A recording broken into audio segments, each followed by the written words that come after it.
What's going on, everybody? This is AJ Capasso here from Coventry Circle Paranormal and Talking with the Source. Robin from Halfern Paranormal and Talking with the Source. And you guys are watching another episode. So today, man, we have an awesome guest. I just want to honestly get right into it. I don't even want to say anything else. I mean, the first thing I do want to do, though, is I actually do want to just shout out Paralinks Plus right now. We are live on Paralinks Plus.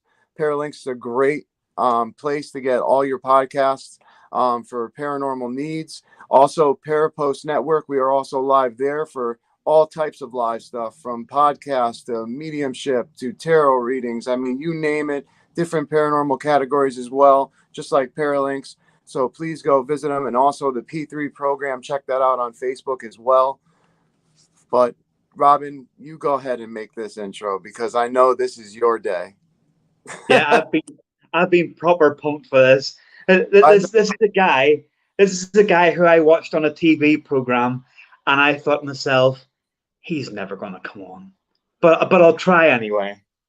So I tried, and I was like, yes.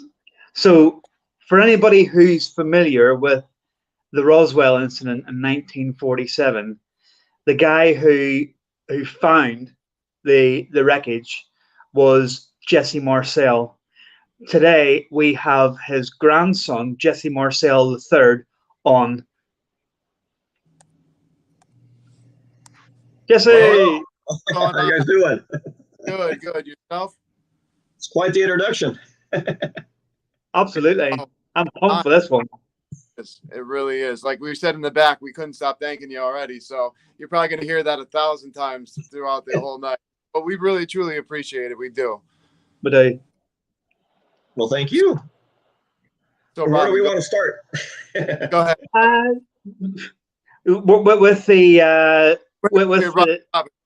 Robin, Jesse, just tell me about the damn aliens, man. Come on, I want to know the truth. Are they real? They're everywhere.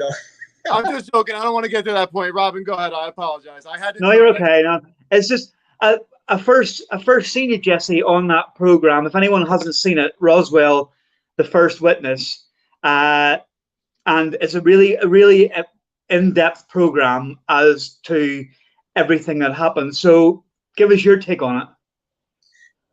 The actual program was quite an experience. It was kind of fun. They actually shot the first episode of my house. But it's been obviously part of the lore, part of the family since as early as I can remember anyway. Starting back where my dad, my grandfather, they're both pretty stand-up individuals. My grandfather, I knew more of a military guy when I was really young, and my father was both a medical doctor and he was also. For me, it kind of started out differently for each of the members of the family. We were all kids, anywhere from 9 to 12 years old, that kind of thing, back at that age.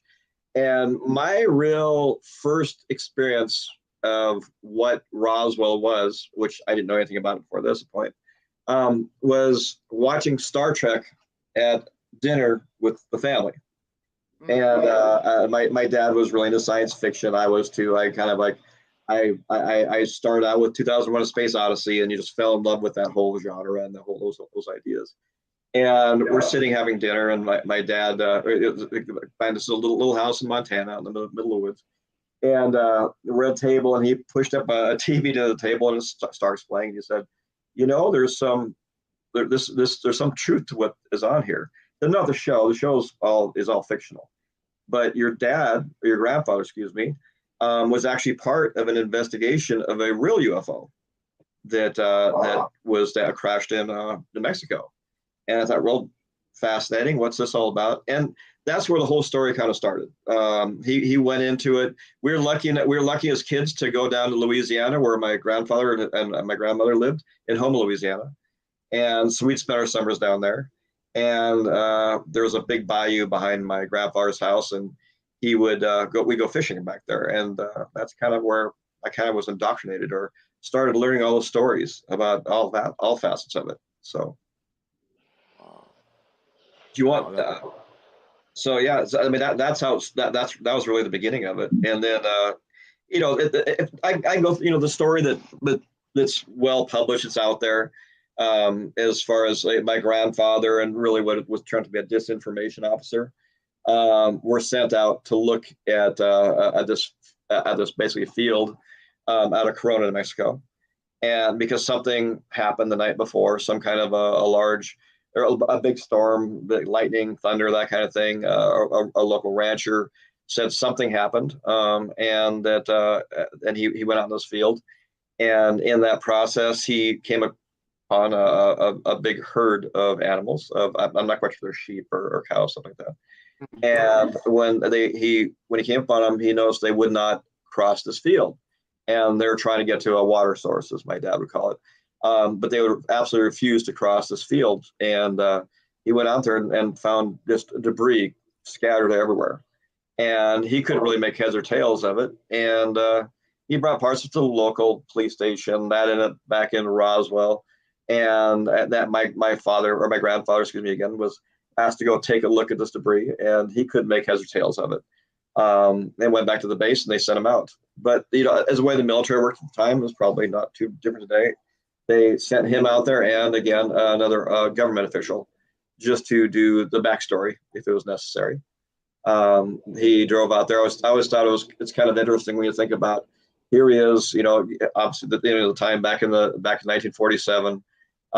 This is out in the middle of absolute nowhere, so he might have been able to pick up a little bit of a radio station. I'm not quite sure, but he had even at that point knew whatever it was pretty mysterious. Didn't know what it was, and I always think about what was going through his head on his way out there. He a little bit of the backstory on him. He was head of intelligence during the Second World War.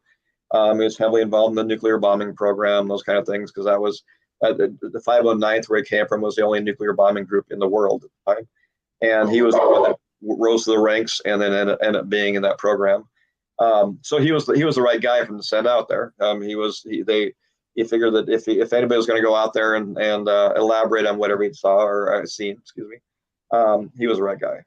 So like I said, I'm sure he was very anyway, I wouldn't say spooked, but definitely excited, interested, maybe a little bit nervous. My grandfather didn't come out as that kind of guy growing. When I knew him growing up, he was actually very solid, very fun-loving. He was always smiling, always had his pipe. Just the kind of the good old boy kind of thing. But I always envision that ride out to the field, but. He got there, and he apparently took one look around, and between the amount of the debris and the way it was spread out and that kind of thing, he was like, this is just, I've never seen something like this. Looking at the kinds of debris that were there, it didn't make sense to him. If it was an aircraft, let's say, this would have only been part of it, because there was not the kind of materials there didn't make sense to be an airplane. So there was confusion. There was it was kind of interesting, but it was really, it didn't take him long at that point when he's standing on the field surrounded by all this stuff to look at it. And he said this was not from here. He, as he told us, and I think he purported through, different news agencies, that kind of thing over time, that whatever it wasn't made by human hands. And so he went, said he picked up parts of it and was viewing it, and he told this disinformation officer, go ahead of me. I'll be back at the base in a few hours. Go ahead. And the disinformation officer left. And that's where my grandfather proceeded to pull a little box out of the back of his car and fill it with a few pieces of debris and put it back in. Because at that point, where his mind was that this is significant. It wasn't from here. And he had a pretty good idea that when it made it back to the base, that this whole thing was going to be wrapped up. It was not going to be for public viewing. It was going to be pulled back behind the curtain, so to speak. And he thought this was the one chance that he could, that his son, which would be my father, of course, would have a chance to actually see something like, his words wasn't from here. So he went home. I think it was around 1 a.m. or so, and walked in the house and went through a kitchen. In the kitchen, he pulled the stuff out of this box and just laid it all over the floor, all the different pieces, that kind of thing. Woke up his wife, my grandmother, which name was Vio, and then my father, Jesse Marcel, of course, and had them come down the hall and take a look and see what they thought. And he was always, it's kind of funny. It's like, yeah, VO, my grandmother was like, why'd you make a mess out of my house? What is this stuff? And he asked my father, hey, take a look at this.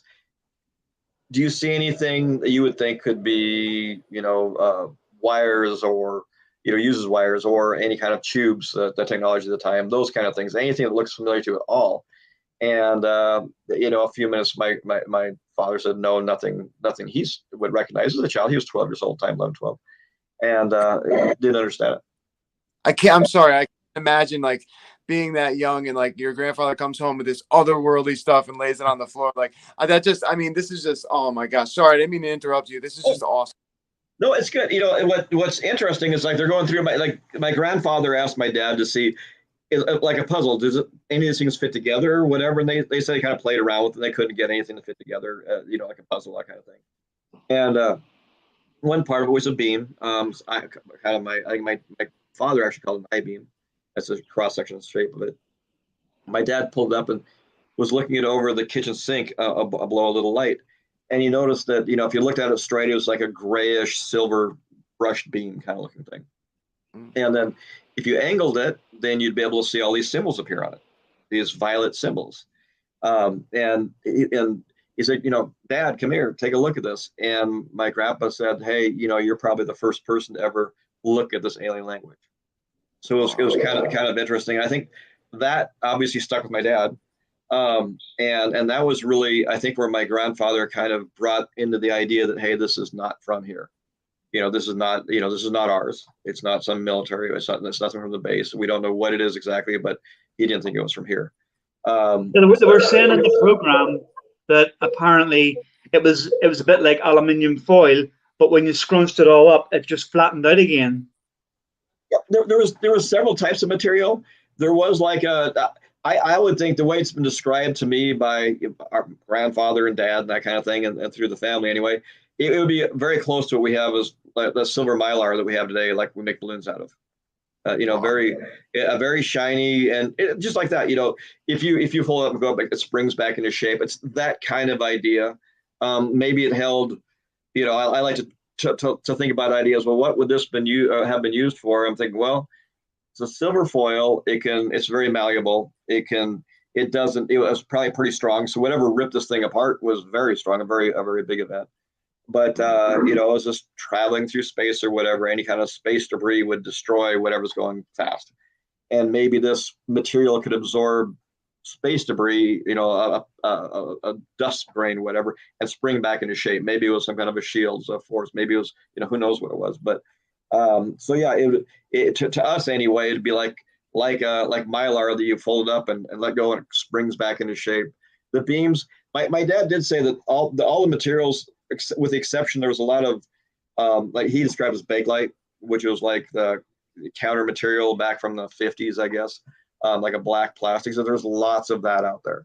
And it was all, like I said, it looked like a burnt up plastic of some kind. But other than that, the I-beams and the foil, that kind of thing, he thought they're all made from the same thing. It's a different shape. Well, the beams had structure where the foil had no structure, but it looked like the same material. They talked about how strong it was, and feather light.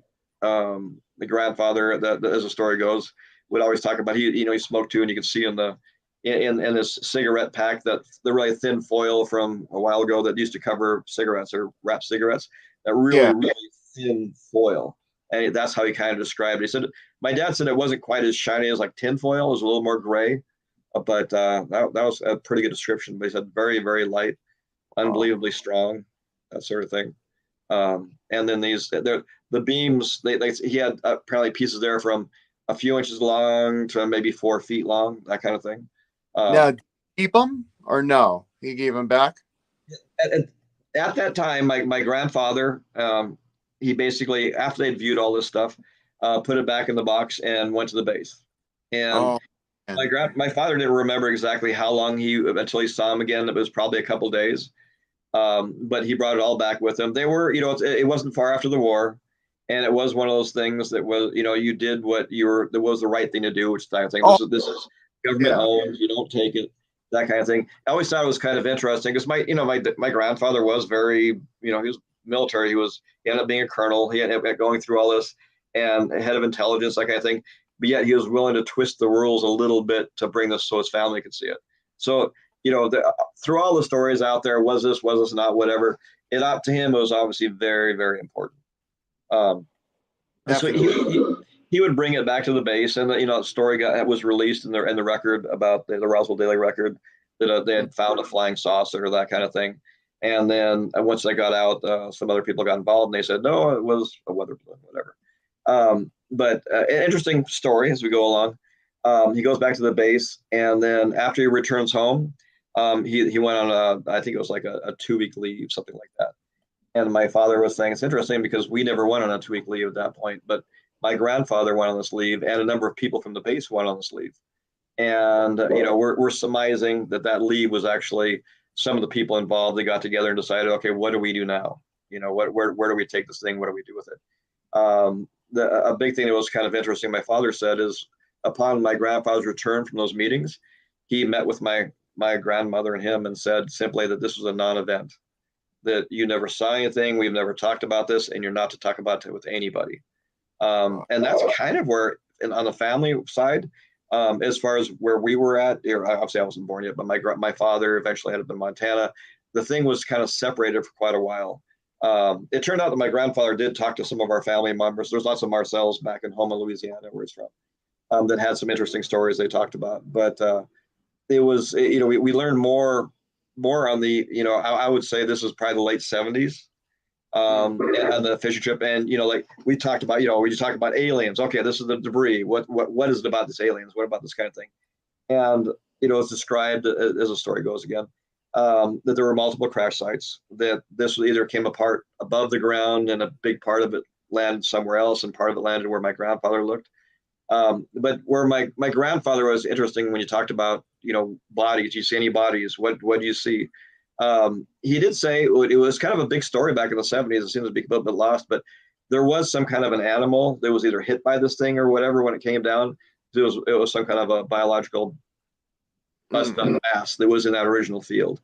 And I think my grandfather said, yeah, maybe it was the cow that got in the way, or maybe it wasn't. Maybe it was something else. And then, but he always, because the topic of the alien is always a fascinating part. And he came through and asked a couple of things like, we'd ask him as kids and stuff. So were there aliens? Do you see bodies? At that point, there wasn't a lot out there publicly about it, honestly. But inside the family, of course, we talked about it all the time. We didn't think about it any different than you talk about the baseball game on the weekends. This happened. This is what people talk about. And we said, were there bodies? Did you see anything like that? And his response was always the same. He said, I was not involved in that second crash site, but those people that were, you can believe what they said, and they said their bodies. So it was in a way of being one step back from saying that yes, there were some kind of alien bodies. You got to figure that my grandfather, even through the end of his life, was a little bit careful about what he said to his family and those immediate. He didn't want to have us go through what he went through as antagonized and questioned and that kind of thing about what did you hear, what do you see, what do you know? Of course, or whoever else. I got pretty free to tell about, like, when we grew up, we knew our phones were tapped. It wasn't hidden, so people were listening to conversations. My grandfather, I've said the story before, my father was putting together a vacation for us to go to California. I think we were going to Disneyland, something like that. And he had just hung up the phone. His phone rang, and this is at his medical office in his practice in Helena. He picked up the phone and they said, so doctor, we understand you're going to be in LA on this date and you're going to be staying here. Can we come by and talk to you? So again, it wasn't like it was being hidden that they weren't listening to his conversations, because they were. So that's kind of how we grew up. That meeting was basically, it was with a Mogul Balloon Project. They wanted to meet with him and tell him that what you heard about was the Mogul Balloon Project and not about a UFO. And they tried to convince him over and over. And my dad just said, hey, what you're describing is not what I remember and what my dad talked about. So that was kind of that. But I think they ended up doing a press release after that where Dr. Marcel came out and said that it was a mogul balloon, which there's no truth to. But you know, in general, that's kind of the cycle. Of course, there's lots of little details and that kind of thing. But I always like to talk about when, you know, one of the memories I have of my grandfather is we'd be talking about Roswell and that sort of thing, and he would say, you know, wink and smile and say, but there's so much more that I simply can't tell you. Again, with that idea that trying to protect. And today's a different day, fortunately. You know, there's with my with my dad, it was antagonized. There's people that kind of, you know, said pretty lousy things about him, that he was, you know, one thing was like he was one of those awful motorcycle riders. Well, yeah, he rode his motorcycle and climbed the Tetons. They were trying to put holes in his character, which there weren't any. I mean, he was a great guy, but and he had to deal with people saying awful things. It came out in the press at one time that my grandfather was never even in the military, which it was shut down real fast because there was a lot of information out there. But so my dad had to deal with some struggles like that, and I wouldn't say defending his father, but just saying you guys are wrong. No, this is what I know. This is what I saw. This is what I was part of, and he always stood on that through his last stages, like my grandfather did. Like I said, it was very interesting, and it was fun. It's like that with, you know, my grandfather was a big ham operator, radio operator, and he liked to talk to people all over the world. And I always thought that, you know, social media he would have loved today, just because you can talk to everybody anywhere. It was one of those conversations on ham radio call or talk, whatever it's called. Mentioned to him that, hey, are you that Jesse Marcel from Roswell Air Base? I said, yeah. And this guy actually brought him and said, hey, was there some kind of a UFO out there?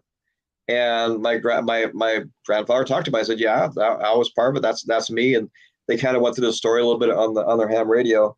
And that conversation was picked up. And that's what Stanton Friedman was notified of. And that's kind of how the whole thing blew open publicly. And, you know, at that point anyway. Wow. So much. That was wow. See, this topic. See, I am so fascinated by this topic, and I literally do believe that obviously we've been being visited for a long time from different either species or of type of aliens all over. I totally 100% believe that, and I even heard I obviously have heard a little bit about your grandfather's story, but I didn't know that much into it at all. And so it's so great to hear it straight from your mouth and straight from your family, because you guys obviously witnessed all of it. You were there with him, and it's just, oh man, there was just so much detail there. Robin, go ahead and ask a question, because like I have so many. Honestly, it's just the thing is you can tell, you know, for us, for anybody that's watching, anybody that will watch this, you can actually tell from everything that your family went through, Jesse. You know what I mean? He went back with the parts, and he was told that fact wasn't it, there was a case of the parts were actually swapped, weren't they? He was taken out of the room, and the parts were swapped, and then he was told to basically it was a weather balloon. And all this kind of stuff. You don't just do that if it's nothing. And you're dead on. I mean, there's lots of things around there that just don't make sense, and that's when like my grandfather, when he was going down to the room where those famous pictures were taken of him holding some, you know, basically some tinfoil, that kind of thing. I think right here. Is this the one you're talking about? Yes, that's it. Yeah. And you know, if you look at that picture, and my sister pointed this out, he's not looking at the cameraman. He's looking at somebody who's telling him to cooperate, whatever. Right. He actually thought when he was going in that room that they're going to have the real stuff. He thought, oh my goodness, they're actually going to release this to the public. And when he turned the corner and walked in the room, he realized that no, this is not. It was part of that mogul balloon project, those kind of things. He's actually got a look in his face in that picture, as if he's saying to someone, I didn't sign up for this. You know what I mean? I didn't sign up to tell lies. You know, I want to tell the truth. Exactly. You could tell that he's sitting there like, really? This is not what I had in my hand. No, there isn't. One thing that's fascinating though is that he said that in that room of all those materials, that there was some parts of the real one there. Really? So I don't know if there's some you know, if that's where they put some of the stuff and they took some pictures and moved it away and then brought in this other stuff. But he said that there was some of the stuff in the room was actually real, although most of it was just this smuggled balloon project. But there was even some where they were showing like they have an envelope for a balloon and that kind of stuff that was out there. It's like you don't send the balloons and their envelopes up, and the whole thing was a fiasco. But I mean, you bring up a good point. It's like, why do any of this? You know what they did when they found a weather balloon or these kind of things in the desert? There's Exactly. a little tag on them, and a kid would find it out in the middle of nowhere and call it in, and they get like a little prize for calling it in, and they would be told to throw it in a trash can. Yeah, that's the way it was treated. So it's just, but yet they made this huge event, and the Mogul project at the time was top secret, but yet they're willing to put their top secret project everywhere for supposedly no reason. It's like you say, they could have just went, weather balloon, carry on. But the fact that they go into this much detail and hassle and whatever else you want to call it, to try and everybody knows it was a cover up. To the fact now that they've actually had to come out in the last couple of years and actually admit that they have evidence. Yeah, there's still some that said the same thing as your grandfather, that they felt it, and they, from that time, like I was on one of the shows that's recent over in here in the States. I forget the guy's name and who's on it, but they actually had two older gentlemen who knew your father or grandfather, and they put all these materials out in front of them and were feeling it, and they were like, nope, these aren't the ones you don't understand. Like nobody understands what we're trying to say. And I was like, hearing that come from you and your grandfather, I'm like, and seeing this picture and now knowing inside, that he's probably definitely looking at somebody and telling him what to do, because he's not looking at the cameraman, and that's not, if that was really the prized possession, you would be really happy to take that picture, especially if you're. Yeah, that picture for anyone, if you want to put it on one more time, AJ, that picture. Forget the chairs in the background. Forget what he has in his hand. Look at the face. His face tells the whole story, in my opinion. His face he's thinking to himself, I'm being set up here. I'm being duped here because I know what I seen and this isn't what I seen. His face tells the whole story in that one picture. It really does. And hearing it now from Jesse is like, it's just like you hear the backstory to it, and you hear just his, like, oh no, there's no way. Like, there's no way. Now I'm gonna look at that picture, I'm never gonna think of it the same anymore. So thank you, Jesse. Thank you. And the thing is, I don't mean it in a derogatory way, Jesse. I don't mean it in that way at all.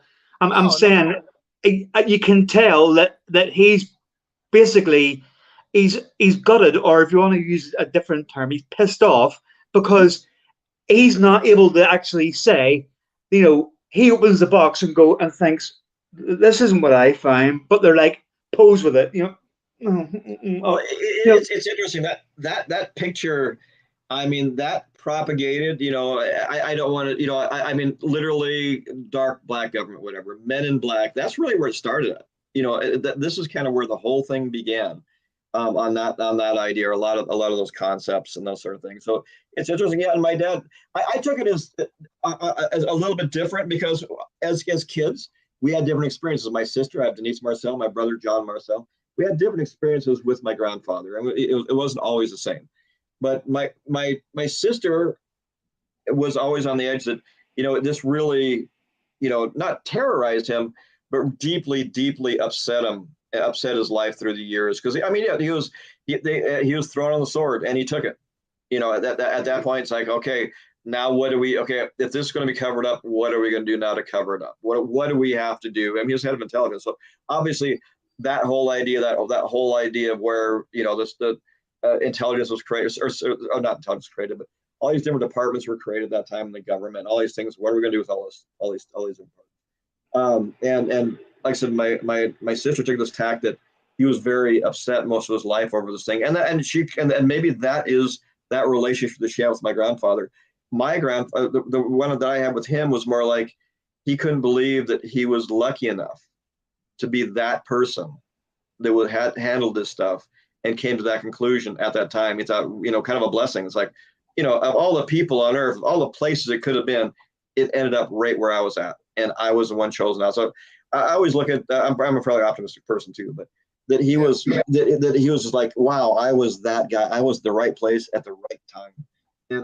And I truly believe that he really, he was very happy and excited, but very happy to be that person that was able to be part of something that big. Can you Yeah. imagine? Can Go you ahead. imagine back in that time, Robin? Just imagine being back in that time and you're the first person to ever see something that you don't even know, one, what it is, and two, only thing you do know is that it's not from this world. I Like, know it's unbelievable that right? that program alone, the whole way through it, and even that photograph, I feel so sorry for him because he's literally being silenced. Do you know? It's just But honestly, But see, here's the thing, though. So you feel that way, but also you have to remember, like Jesse said, he was doing his job, and he knew that this yeah, was his. So I mean, yes, it did gut him because you could see that in that picture that he knew right then and there, like, wait, does the truth matter? Does my job matter? Really, what it matters? But is this a national security issue? Maybe. So I need to be silent. You have to think also, like in a military kind of way, like if you're doing your job and you're as dedicated as his grandfather was, you're probably torn apart between your job that you love and also the truth of what you obviously love because you're moral. You're moral. yeah, So I mean, I totally feel that, Jesse, completely. So thank you for sharing all that. That was awesome. You always there's an interesting angle for all this stuff. It's like, you grow up and they're Catholic. They actually had their names. I guess the time back then in the pews in this Catholic church, you'd actually get your family name in them. It was some kind of honor for whatever that was back then. But so you're talking about somebody who was Catholic or was a believer, a religious believer, and that kind of thing, and that obviously was kind of opposed to the idea of are there aliens out there, that kind of thing. But we always, like inside our family, always think it's like, well, there's plenty of space, and for a creator to create life everywhere, Yeah. and boy, that's sure egotistical to think that we are we are the chosen, whatever, however you want to look at it. But it's like, I always thought, there's nothing about this that's fearful. This is only exciting. It's comforting. It's knowing there's more, and there's that's out there. And it's just, I mean, it's a very optimistic, very exciting, thinking that there's like, I was told a story about how I grew up. It's like, I'm sitting there having dinner with my family, and I'm been envisioning there's another family on some faraway world having dinner with their family that is not different. It's just like, and it's all good. I guess it's all very good. And it's like, I don't know if I was directly told that, but that's how I grew up. Warm, good feeling. We never were like worried or scared of something, that something's out there and it's going to get that. Never, we enjoyed it in science fiction, all that kind of thing. But in the reality, in data, it was never anything. It was always very positive. It was fun. Like I said, it was easier to be my generation because pretty much all the garbage had stopped. You didn't have those people out there that were trying to, say some bad things about you or do whatever, and that sort of thing. So it was like, the people I greet and meet everywhere, there's some people that don't want to believe, which is great. I mean, actually, I like to listen to people who don't believe it as much as believe it. But it's the whole idea is that, again, a very interesting experience, very, very, very positive, very optimistic, very, it's a great story. And like I said, if anything, it only brought our family closer together. It's like, like with Facebook and everything now, it's always fun to have somebody that I went to high school with or college with or whatever pop up and say, hey, whatever happened with that Roswell? Because I don't honestly remember talking about that much, but West of, because some people always remember that story, and it's like it's always going to be part of our family. But again, in a positive way. It's like I said, it's nothing but it's been fun. It's interesting. My father, when I was a kid, he went to the backyard, started digging out a ditch, and by building a huge observatory by hand, and made a mirror for it. I mean, he did this the biggest observatory in Montana actually at the time, so he could look up the sky. And I never knew that. That is, oh wow, that is wild. Yeah, he did. It was great. I mean, literally, he went out there. It was fun. We lived out in the countryside, and he goes out there with a pickaxe, and he's digging a hole, and it gets bigger and bigger. Then one morning we're out there on the deck looking. There's some little bears are playing in it. But he ended up by doing the whole thing himself. Built walls, concrete block walls, and then a big dome. And then he built the telescope. One thing that I always had, my father was just an absolute genius. He was a very, very brilliant man. And he had all these glass tubes that he had handed us to kids, and we had to wrap with wire. And what he was doing was building a memory bank. So he built a computer before there was really out there. I mean, there's the big punch card computers at that time. The computers that to control his telescope. So he was he was so far, his mind was, but so far ahead of what was being thought of back then. But it was interesting. But wow, see, but yeah, we did that. And talk about coming from legends. Like, let me tell you, like that, your family sounds like the coolest family I've ever even had a chance to meet one of them, a family member from. To be honest, if that makes any sense that I just said, because I tell you what, to have your grandfather, being a military man, doing all the things you just told us, and then also your father, like being a genius to be able to do what you just told us he did. I mean, that is just that's so awesome to hear, man, and to hear that it brought you guys closer together was even better, because a lot of these stories, I mean, you hear like Bob Lazar, where he came out, and all of a sudden it's like, he's been attacked his whole life. He's had anxiety. It's, they tried to erase everything. So to hear that it brought you guys closer together is just, it's good to hear. And you bring up a good point. As a family, I think it was in a way kind of a good thing, because we had each other too. Yeah. Like Lazar is by himself. He's kind of, he had some demons to fight. I mean, he was just that. And a lot of people are experiencers or whatever. They're kind of, but we are always a family, so it was always, through the generations and all that kind of thing, there's it's gone through the family. It's going to continue through my kids. So it is. And I wrote a book a few years ago, like 6 years ago now. And we were thinking about, our kids are, this was at the time was coming out. My kids were still in grade school, that kind of thing. Well, we don't want to, let's just kind of, we're not going to talk about that, but somebody talked to somebody. The next thing I know, we're signing books to teachers, and the school's loving all this stuff. So instead of trying to bury it and hide it, they embraced it. I mean, I was a kid with people. It's like driving up to pick up my kids, and these other kids come and knock on the window. Hey, did you see Independence Day? They talked about Roswell and that. So that's the kind of thing that's going on, and it continues to go on. So a lot more, like I said, it's a lot friendlier of a place, as far as that goes. People, it's not that people are just want to believe anything, but they also like the idea, that there's something out there, and it's just different, because, like I said before, it was like people try to do, scare their own shadow. No, it can't exist. It's horrible. You're crazy. Yeah. But now it's like, well, it's actually kind of a good thing. So. Well, look at the new space telescope. I mean, I forget the name of it already. Hubble. James, whatever you want to call it. No, not the Hubble, the James. Yeah, James Webb telescope. Yeah. Yeah, well, I couldn't think of the name. Just went totally blank. What I was going to say was, look at all the galaxies that just in that one picture that it took like a couple of months ago. I mean, there has to be more. There has to be other species. There has to be other places with life on it. There's no way that we're the only one. After seeing that, I was like, that is incredible.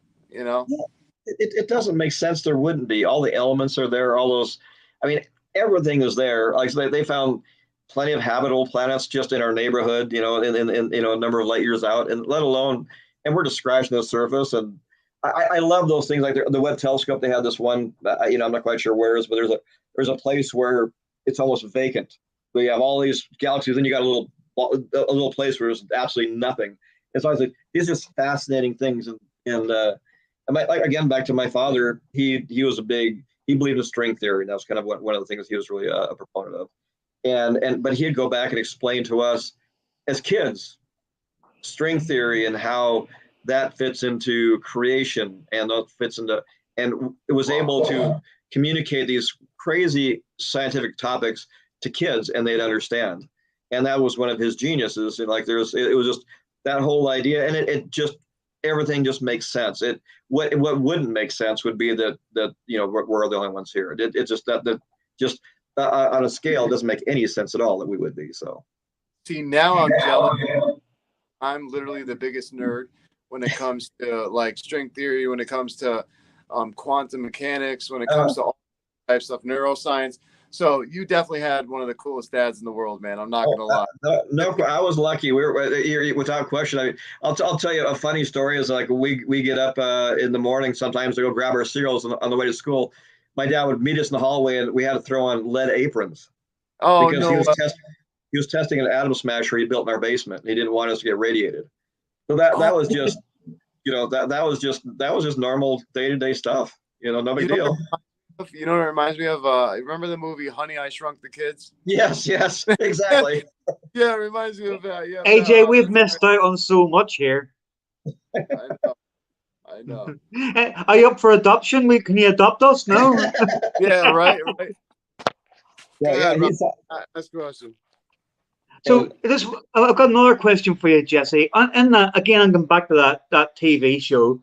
I don't want to get monotonous, but there was a rumor in that show that there was part of we call it the wreckage, that was actually kept and hidden, buried somewhere.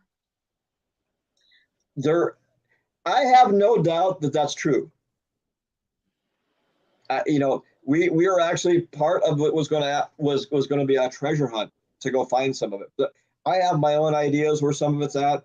The rest of it, there's been stories out there. Some of it, I think there's a thread of truth to a lot of what's being said out there about it. But we're going to go with that. But we might do a lot of exploring ourselves as a family. Tracking the steps and what logically would have made sense to my grandfather. Unfortunately, he passed away literally, like not really so much a heart attack, but a stroke. And it's like if he was going to tell anybody that there was something hidden, he didn't get a chance to do it, unfortunately. Yeah. But I mean, there has to be. It's out. There's some out there. There's. I think he was left with a piece back at his house in Homa that followed him through. So I absolutely do believe there's materials out there, and there's lots of other interesting stories of. One was telling me about someone had a sliver of this the foil they're using as a bookmark in a house out in Roswell. They just kind of was passed through. So there are. I mean, there has to be whatever you want to believe. There's still parts of it out there. So it's a matter. My dad. I always like my dad always this thing about having like the Indiana Jones the big warehouse where they're bringing all these big big cases of whatever and it gets lost in the warehouse and then all of a sudden going into the crystal skull thing came out and they did that same scene that my father depicted about for 20 years was in their movie about where this secret hidden stuff so and some of it's there. I have my own ideas that of about some greater importance than the material itself. But that'll be I don't mean mysterious or whatever, but through research and that kind of thing, we'll be doing more with it. But we do as a family, as the Marcel family, we do intend, and we've been asked by quite a number of people, is to to come out and kind of give more of what we're doing, what's going on within our family. What the experience was like, what our family was like, and my grandfather and father, of course. So we're going to be doing a little bit more of that. Just you get a little bit older, and now we have a little, maybe hopefully a little more time to go out and have some fun and meet some people. Wow. Well, hey, we got a couple minutes for a couple more questions, and I want to ask you real quick if you could tell us a little bit about this, TV show that you were talking about that you are going to get yourself into that I think is going to be a great idea. Are you allowed to talk about it or no? Oh, the actual TV, the specials that came on, I think it was History Channel, are done. We have managers. What's that? Talk about the road show you wanted to do. Oh, on the road. Okay, show. Yeah, we're going to go definitely on the road and do some very personal, intimate meetings with some people, and go out there and just go through and kind of we brought up here some of the mysteries involved in Roswell that maybe with the right people we can help have them solved. We as a family have a lot of the source documentation, all diaretical journals, all these kind of things, and it's going to be one of those things that we're going to bring out, and people are going to be, we're going to be doing it all over the world. And people can come out and we'll sit down and it'll be kind of a more of an intimate conversation. And we'll have some people come up with some ideas of what they think after looking at some of the stuff. And, how do you see us? Kind of what we did on the show a little bit. Some people analyze it, but not from, I don't care. You don't have to be from ufology or this. just a sleuth, just somebody that's this is a great mystery. I mean, it's one of the greatest mysteries there is. It's kind of like, so, come with us to be part of that.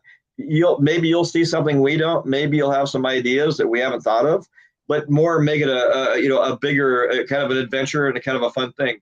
So we want to do that, and that we're actually at this point looking at going out to England to do the kickoff for it.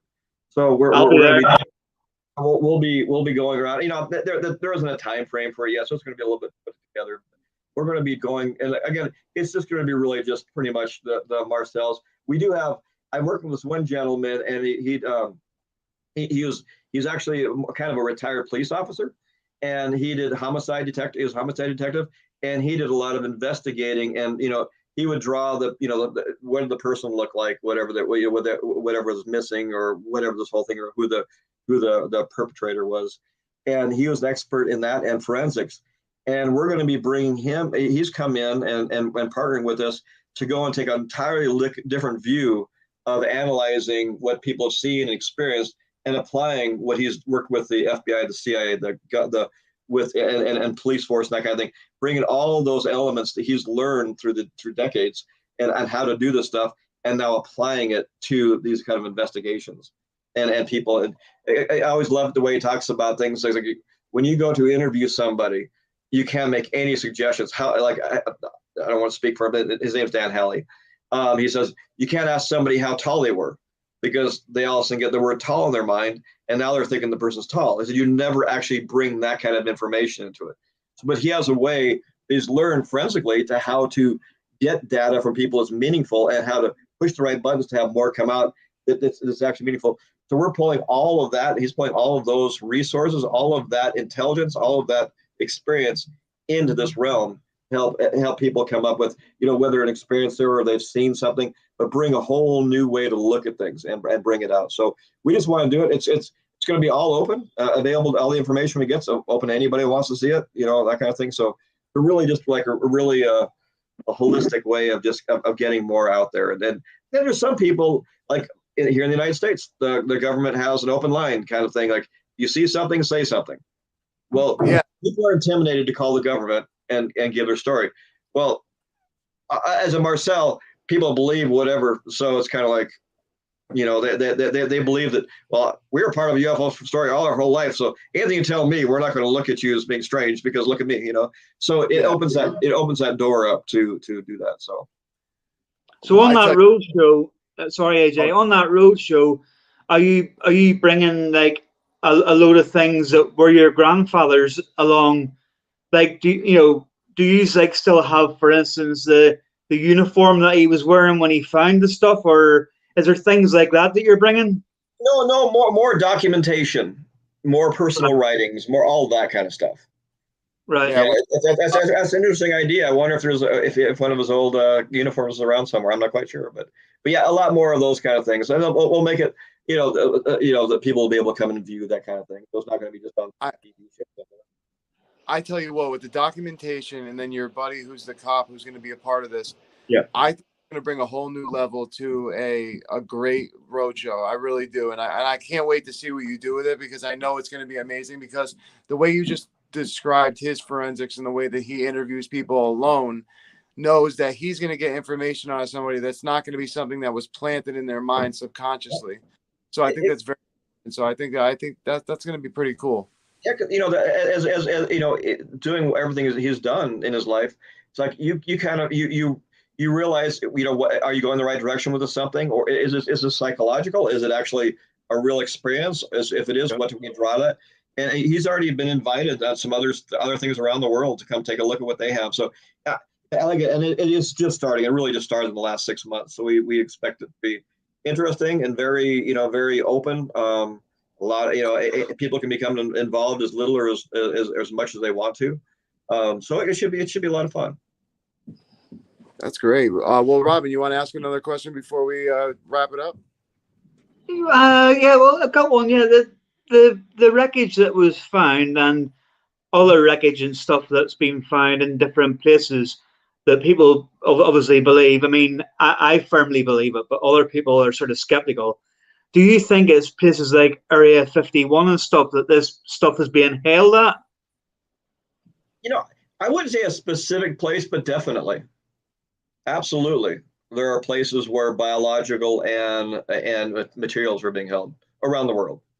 I mean, they Yeah, have because to. it's like you can't, you cross that line, especially at Area 51, Right. you get shot dead, no questions asked. So it's like, what's there that they want you to see? Right. Well, I always look at it, pulling it back just a little bit. It's like if you believe that it's almost like it's not really whether you believe in the extra life out there or not. Is do you believe technology can get whatever it is here? That's really the question. It's like I mean, you rarely meet anybody that's like, yeah, it doesn't make sense. There's not life out there, but I don't believe in aliens. Well, you don't believe they can get here, or where in your beliefs do you stop? Where does it become no, that's possible? I mean, we're right on the edge scientifically of being able to things that'll circumvent some of the work within our universe, but yet circumvent some of the some of those properties that keep us from going so fast, that kind of thing. But I mean, we're here, go out 1,000 years for somebody else that's already been where we're at. There's to me, there's no question that they couldn't find some way to traverse the the universe, the heavens, the galaxies, the interstellars. But so you got to go to that level. And of course, if anything's here, we're going to investigate it. And it's like it becomes kind of a logical thing. And to me, it's almost illogical to think that it doesn't exist. It's illogical to think that there isn't something, at places. Area 51 could be a heart. It could be a distraction. It could be. It could be like, yeah. Don't look over here, everybody. Well, because really everything's happening over here, but everybody's concentrating over here because don't look at this. You just don't know. Said that. Bob Lazar said, no, it wasn't Area 51 that I had the experience at. It was S4, which is like a couple miles, like 1,000, like, I don't know, like maybe 10 or whatever miles he said away. So it was funny that you say that. It's always a deception. It's always a slight trick of hand, kind of like magic, like how magicians do things. But I really like that. Jesse, would you be willing to come back on again? Well, of course, absolutely. Awesome. Thank you. I appreciate it. So, But Robin, you want to ask one more thing? I know you're itching over there. no, honestly, I'm all right. I'm just pleasure talking to Jesse there. Talking to you guys too. So. And like I say, when you bring it over to the UK, give me a shout. We'll put you on. We're going to put together a list of people. We'll add you guys to it. Cool. Thank you so much. Appreciate that. All right. Excellent. Absolutely. Well, Jesse, thank you so much for coming on. It's been an honor. We will definitely see you definitely soon, for sure. All right. Yeah. Well, thank you very much. Stay in touch. No problem, bro. And I'll throw any questions. That's for sure. Thank you, my friend. Thanks, care. Man. Bye. Man, that was such a cool show. Wow. There was so much, like literally so much that I wanted to ask, but I was just in awe. I was in awe because I've never got to hear that side of the story. I've only heard a very outline general version of the story. So to hear such in-depth stuff was absolutely incredible. Yeah, it is. It's an amazing story. And like I say, from watching that TV show and and seeing all that through the eyes of an outsider, but an outsider who's working along with Jesse, who we just had on, and looking into things, and it's just phenomenal. And like I say, keep coming back to it, but that photograph, I mean, the look on his face, it just tells 1,000 stories. I know this one right here. Yeah. Yeah. His face does tell 1,000 stories right there for sure. Yeah. If that was a weather balloon that had crashed, and it was a weather balloon that he was showing, it not say like with a smile, but you'd be like, you know what I mean? He's just completely looking away as if to say, really, you're making me show this? You know what I mean? And it's like, get it. You know, I get it. See, for me, dude, it's like more like I'm kind of nervous to dive deep into the alien situation because it kind of scares me because obviously it's the unknown where I kind of lose all control. So that's why I kind of never dive too deep into the alien situation. But let me tell you, it doesn't make me a non-believer because I am a believer for 100% sure. I've seen too much evidence to say that there's not something and not other species out there. But I tell you what, to have the in-depth story right now of Roswell, is absolutely amazing. So thank you for, having Jesse come on, and thank you to Oh, Jesse. honestly, it was amazing. I've So, been looking forward to that one for a while. You know yourself. oh, absolutely. Yep. We've been talking about it for weeks. So, Yeah. but we want to thank everyone who was watching. And my name's AJ Capasso from Talking with the Source. And Mr. Humphreys is in.